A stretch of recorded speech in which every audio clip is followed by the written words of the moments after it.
with Liberty.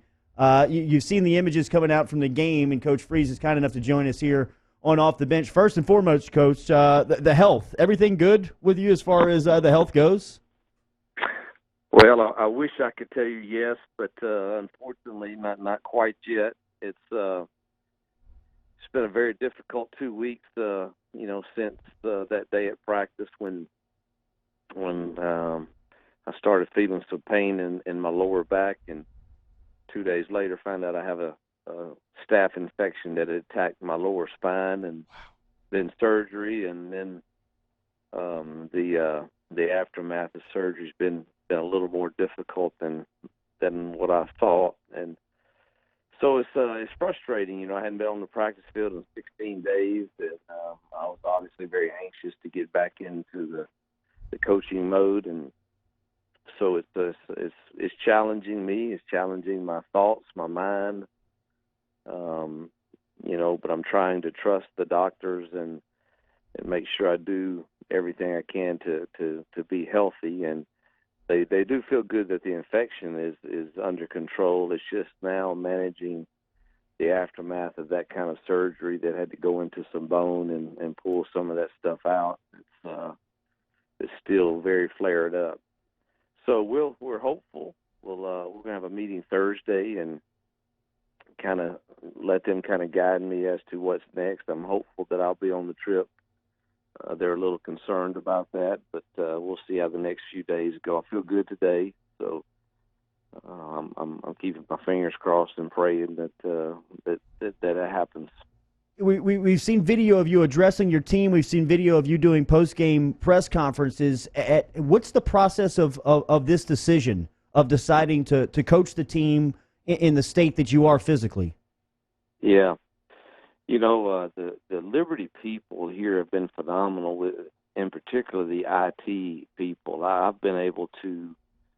kind of set up in a hotel across from campus, and they have wired everything here, and so I watch practice live in real time, and I'm able to radio down and talk to quarterbacks and other players and coaches about what's going on in practice. And coaches then come up to this suite here, and we meet and go through the practice, formulate the game plan, and so I'm involved in every aspect other than just being at the practice, which is not the same and certainly frustrating. But I just think that the other night was very awkward. It was very different, and but you feel like, man, my kids are looking at me, and if it's at all possible for me to be there, I'm certainly going to try. And Liberty made that possible with being able to cut a wall out of a room and put a hospital bed there, and that was the only way the doctors would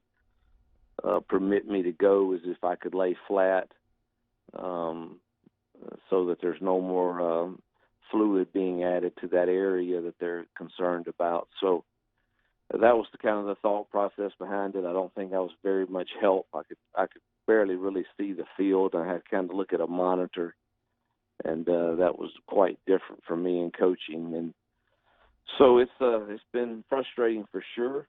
I love the way our team is competing, particularly the defensive side. Competed really hard the other night, and that's why I'm so anxious to get on the grass and try to help our offense get better.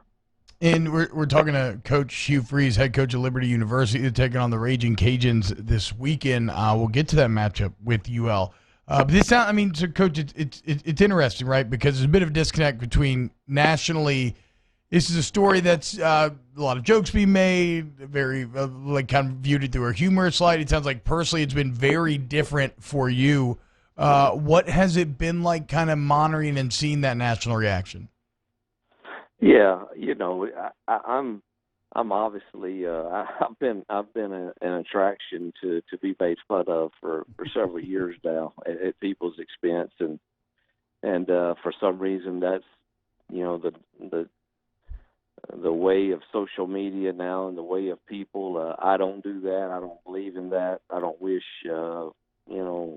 I don't wish ill will, harm on anyone, even people that I really probably don't agree with. I don't want them to go through anything that causes them or their family hardship. So, but you kind of learn to have tough skin and know that their approval is not kind of what I'm seeking. I kind of seek the approval of my family, my players, my coaches, my friends, and my God. And so I don't, it used to really bother me some, but now you just kind of say, I feel sorry for those people that get joy out of seeing others go through difficult times. Coach, another one of your friends who continues to get criticism is your guy Les Miles. He's still lining up and running I formation into the box into 9-man sets. Have you gotten in touch with him since he's made his debut at Kansas?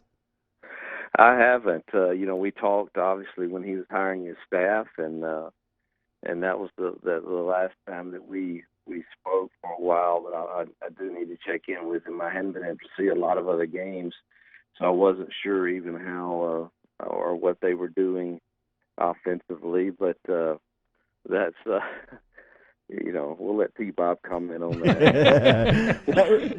Coach, just reputable in the business. Did you know anything about Joe Brady? You guys being two forward thinkers in offensive football. Yeah, I'd heard of him. I didn't know a lot about him.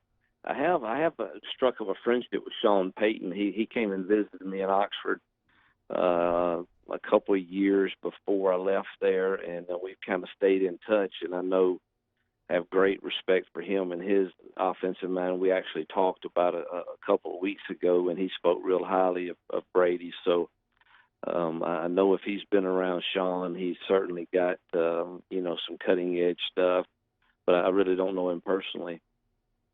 Talking to Hugh Freeze, Liberty head coach. And one thing that fascinates me with Payton when it comes to offensive development is he is someone who is always trying to evolve, right? He's always trying to look at what he does, how can he change it and stay at that cutting edge. You're someone viewed as a forefront mind of offensive football and college football. Like, how do you make sure that you stay relevant and that you make sure that you do stay ahead of the game? Yeah, I'm willing to try anything offensively if it makes sense, and even sometimes if it doesn't make sense, but it gives you a one-play shot at getting something, but it could also result in disaster. I'm still willing to possibly try those things, and I just think it's kind of your mentality. But the way you stay up is, I think, just by watching. You watch people who you think like you do, and see what they do, and you're always gathering. Our video people are always gathering their film. I'll have a list of 5 or 6 guys, and I want to see what they're doing, and so every Sunday I'll try to watch 1 or 2 of those games from the offensive side and just zip through it pretty quick to see if they've added anything that I haven't thought about. That you can do to some of these defenses, whether it be the 3-man front or the 4-man front or certain coverages. And so I'm always just looking at those type things. I think that's the way you stay on the cutting edge. Coach, and obviously in the off season, pick somebody to go visit with that might have something that you could add to it. Everybody listening to this can relate if they've been through it. There's nothing worse than back pain. Yeah. So in dealing with that, how do you get your group ready to play this Saturday on the road?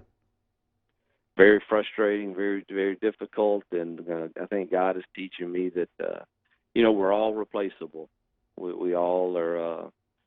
Somebody can replace you, even though you think that you might can do something better than someone else, or I know that I've always had a gift to be able to bring a team together and I think make them maybe play a little bit better than maybe what we are talent-wise. And I was so looking forward to being able to do that, and then missing the last 2 weeks of camp, and obviously last week also has made me feel very helpless.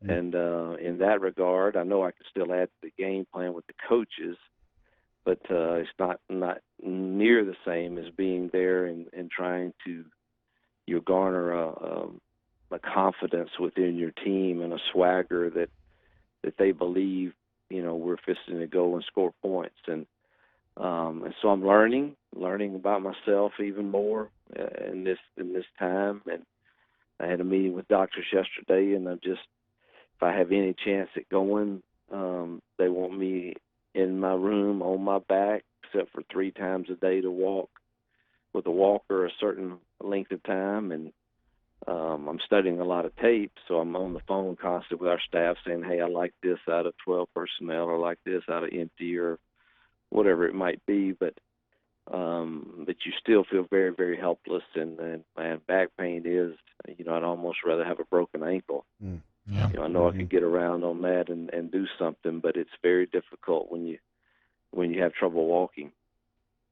Wow, Coach, we appreciate your time this morning. To hear it, you can hear the pain in your voice and what you're going through, both physically and mentally. So we appreciate you for stopping by and making some time for us this morning, Coach.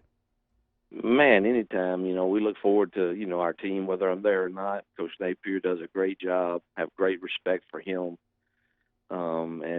Well, they got a talented team. They really do. And it's always good to visit with you guys. T-Bob, I'm still mad that I didn't land him as a recruit. Thanks so much. I did see a picture. I did think I see a picture of T-Bob wearing a man purse. Yeah. Coach, I'm going through some things myself. I'm going through a little bit of a midlife crisis. I've got a man bun now. I've got a fanny pack. It's a whole 30-year-old thing. Hey, listen, man, I get made fun all the time also. It's okay. Coach, I love that you laugh at that. Thank you, man. We'll talk to you